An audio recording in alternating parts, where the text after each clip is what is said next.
નમસ્કાર વિદ્યાર્થી મિત્રો, MS પાવર જીકે પ્લેટફોર્મ પર આપનું હાર્દિક સ્વાગત છે। તો વિદ્યાર્થી મિત્રો, જોઈએ સામાન્ય જ્ઞાન ભાગ 1। પ્રશ્ન નંબર 1, દર વર્ષે વિશ્વ આંતરરાષ્ટ્રીય ન્યાય દિવસ કઈ તારીખે ઉજવવામાં આવે છે? 15 જુલાઈ, 16 જુલાઈ, 17 જુલાઈ, 18 જુલાઈ। દર વર્ષે વિશ્વ આંતરરાષ્ટ્રીય ન્યાય દિવસ કઈ તારીખે ઉજવવામાં આવે છે? તો આપણો જવાબ રહેશે ઓપ્શન સી, 17 જુલાઈના રોજ વિશ્વ આંતરરાષ્ટ્રીય ન્યાય દિવસ ઉજવવામાં આવે છે। વિશ્વ આંતરરાષ્ટ્રીય ન્યાય દિવસની વાત કરીએ તો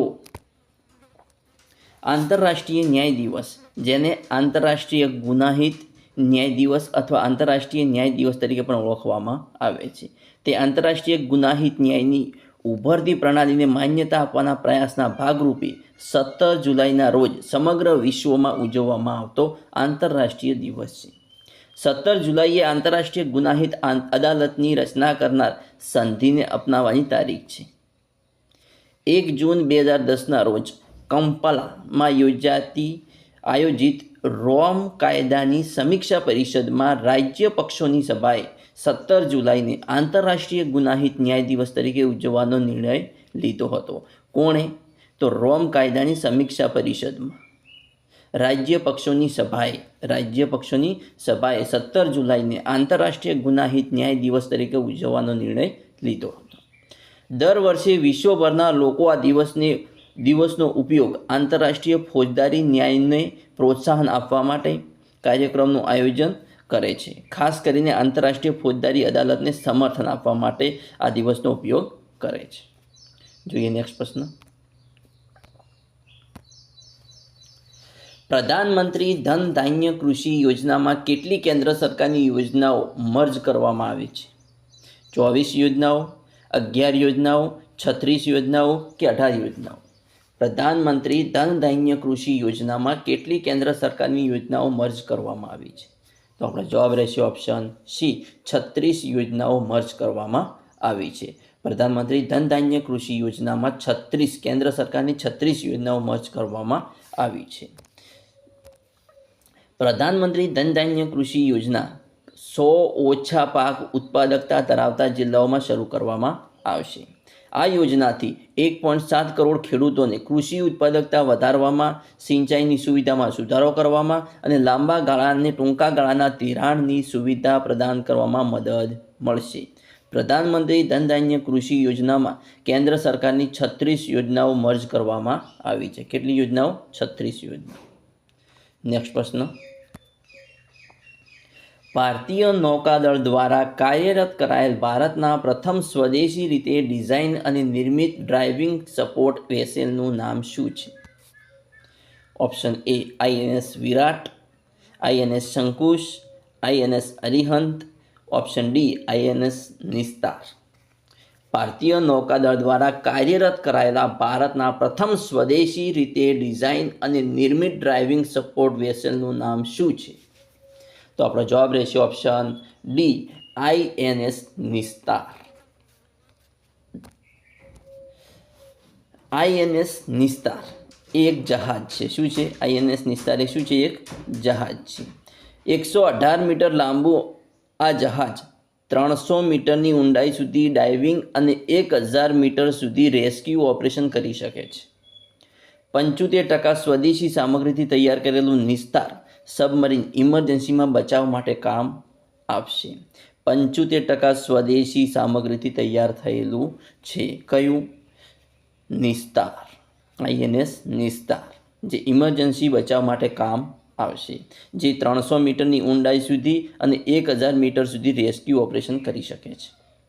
8 જુલાઈ 2025ના રોજ વિશાખાપટ્ટનમમાં હિન્દુસ્તાન શિપયાર્ડ લિમિટેડ ભારતીય નૌકાદળને પ્રથમ સ્વદેશી ડાઇવિંગ સપોર્ટ વેસેલ નિસ્તાર સોંપવામાં આવ્યું હતું। ક્યારે? 8 જુલાઈ 2025ના રોજ વિશાખાપટ્ટનમમાં હિન્દુસ્તાન શિપયાર્ડ લિમિટેડ ભારતીય નૌકાદળને પ્રથમ સ્વદેશી ડાઇવિંગ સપોર્ટ વેસેલ નિસ્તાર સોંપવામાં આવ્યું હતું। આ જહાજ ભારતમાં જ ડિઝાઇન કરીને તૈયાર કરવામાં આવ્યું છે અને 75% સ્વદેશ એટલે કે ભારતની જ સામગ્રીથી તૈયાર કરાયેલું છે। જોઈએ નેક્સ્ટ પ્રશ્ન, ઇન્ડિયન ઇન્સ્ટિટ્યૂટ ઓફ ક્રિએટિવ ટેકનોલોજીના પ્રથમ કેમ્પસનું ઉદ્ઘાટન ક્યાં થયું હતું? બેંગ્લોર, હૈદરાબાદ, પુણે કે પછી Mumbai? Indian institute of creative ટેકનોલોજીના પ્રથમ કેમ્પસનું ઉદ્ઘાટન ક્યાં થયું હતું? તો આપણો જવાબ રહેશે ઓપ્શન ડી, મુંબઈ ખાતે. ઇન્ડિયન ઇન્સ્ટિટ્યૂટ ઓફ ક્રિએટિવ ટેકનોલોજીના પ્રથમ કેમ્પસનું ઉદ્ઘાટન મુંબઈ ખાતે થયું હતું. સરકારી સમિતિની ભલામણો પર બોમ્બે, મદ્રાસ, કાનપુર, દિલ્હી ખાતે 4 કેમ્પસની સ્થાપના કરવામાં આવી હતી. કેટલી? 4 કેમ્પ્સ. બોમ્બેમાં 1958, મદ્રાસમાં 1959, કાનપુરમાં 1959 અને દિલ્હીમાં 1961 ખાતે 4 કેમ્પસની સ્થાપના કરવામાં આવી હતી. 1940ના દાયકાના અંતમાં નલિની રંજન સરકારના નેતૃત્વ હેઠળની 22 સભ્યોની સમિતિએ મેસેચ્યુસેટ્સ ઇન્સ્ટિટ્યૂટ ઓફ ટેકનોલોજીની જેમ સંલગ્ન ગૌણ સંસ્થાઓ સાથે ભારતના વિવિધ ભાગોમાં આ સંસ્થાઓની સ્થાપના કરવાની ભલામણ કરી હતી.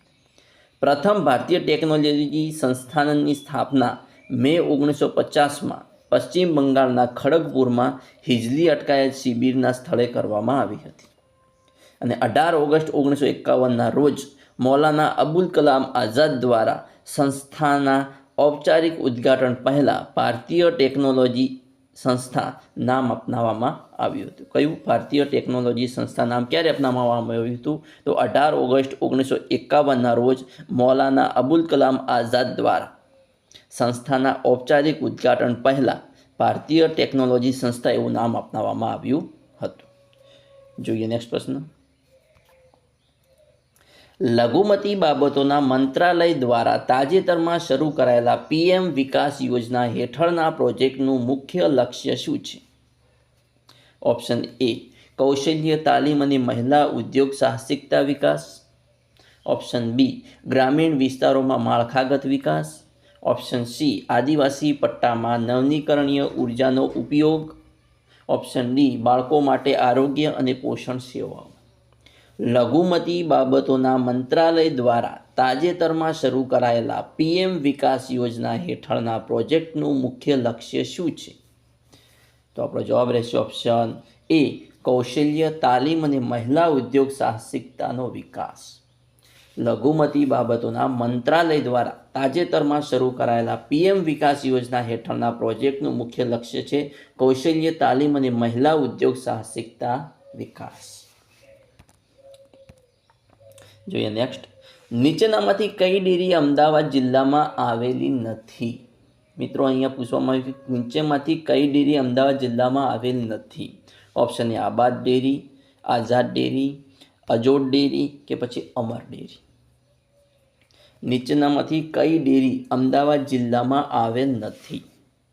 તો મિત્રો આબાદ ડેરી જે અમદાવાદમાં આવેલી છે, આબાદ ડેરી અમદાવાદમાં આવેલી છે, આઝાદ ડેરી પણ અમદાવાદમાં આવેલી છે, જ્યારે અજોડ ડેરી પણ અમદાવાદમાં આવેલી છે, જ્યારે અમર ડેરી એ અમદાવાદમાં આવેલી નથી. તો આપણો જવાબ રહેશે ઓપ્શન ડી, અમર ડેરી. અમર ડેરી અમદાવાદ જિલ્લામાં આવેલી નથી, જ્યારે આબાદ ડેરી, આઝાદ ડેરી અને અજોડ ડેરી આ ત્રણેય ડેરી અમદાવાદ જિલ્લામાં આવેલ છે.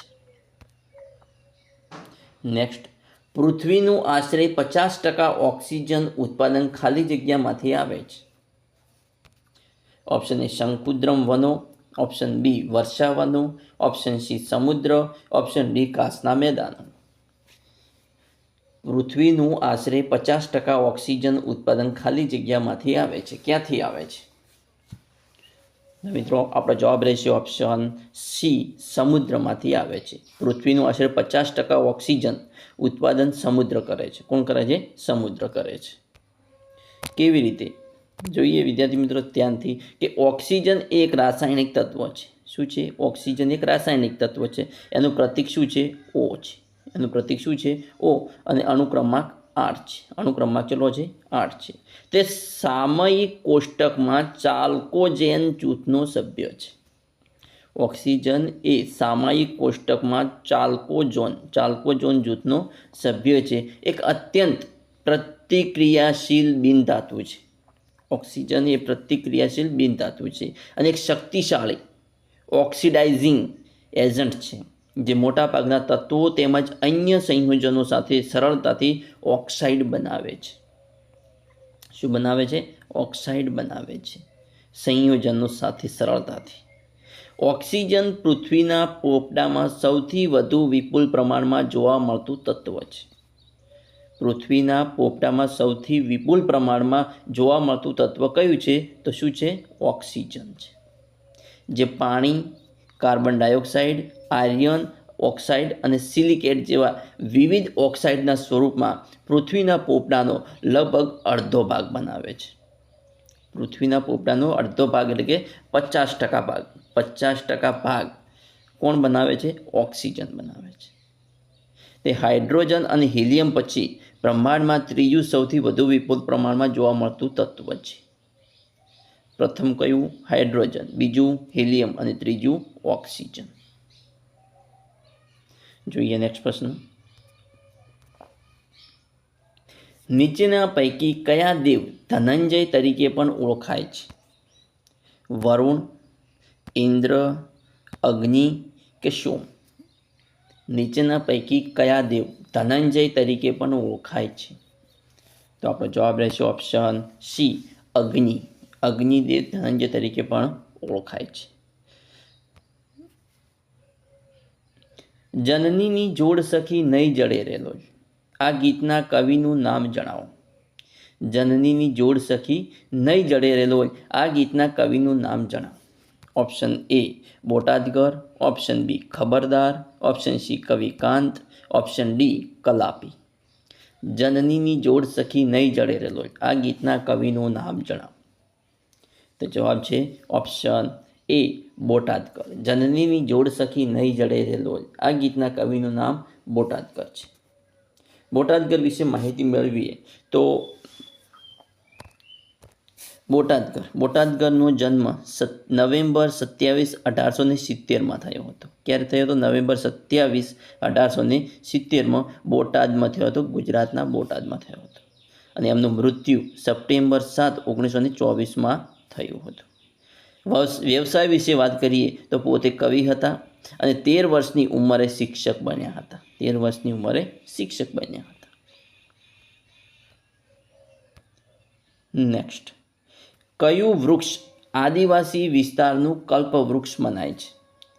કયું વૃક્ષ આદિવાસી વિસ્તારનું કલ્પવૃક્ષ મનાય છે? વાંસ, સાગ, ખાખર કે તાડ? કયું વૃક્ષ આદિવાસી વિસ્તારનું કલ્પવૃક્ષ મનાય છે? વાંસ, સાગ, ખાખર કે તાડ? આપણો જવાબ રહેશે ઓપ્શન ડી, તાડ. તાડનું વૃક્ષ એ આદિવાસી વિસ્તારનું કલ્પવૃક્ષ મનાય છે.